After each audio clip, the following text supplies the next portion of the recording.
Hi friends, ഇന്ന് നമ്മൾ തയ്യാറാക്കാൻ പോകുന്നത് ഒരു ഹെൽത്തി പ്രോട്ടീൻ പൗഡറാണ്.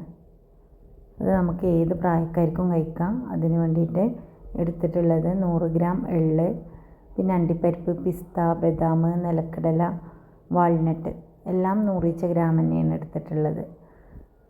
കൂടുതൽ പൗഡർ വേണമെന്ന് വെച്ചാൽ എല്ലാത്തിൻ്റെ അളവ് കൂട്ടി കൊടുത്താൽ മതി.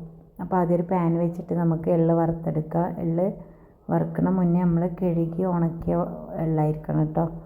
അതിന് ശേഷം എള്ള് വറുത്ത് മാറ്റിയൊരു പ്ലേറ്റിലേക്ക് ഇട്ട് വെക്കുക. പിന്നെ നമ്മുടെ നട്ട്സ് എല്ലാം കൂടെ ഒന്ന് വറുത്തെടുക്കണം.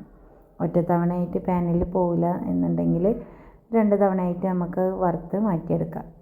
എന്നിട്ട് വറുത്തതിന് ശേഷം നമ്മുടെ ഈ എള്ളും നട്ട്സും ഒക്കെ കൂടെ ഒന്ന് പൊടിച്ചെടുക്കുക. മധുരത്തിന് വേണമെങ്കിൽ ഈത്തപ്പഴം ചേർക്കാം, തേൻ ചേർക്കാം. ഞാൻ ശർക്കര കൂട്ടിയിട്ടാണ് പൊടിച്ചത്. പൊടിച്ച് വെച്ചതിന് ശേഷം നമുക്ക് ഒരു എയർ ടൈറ്റ് ആയിട്ടുള്ള ബൗളിലിട്ടിട്ട് ഫ്രിഡ്ജിലൊക്കെ സൂക്ഷിച്ച് വെക്കാം. കുട്ടികൾക്ക് പാലിലൊക്കെ കലക്കി കൊടുക്കാം.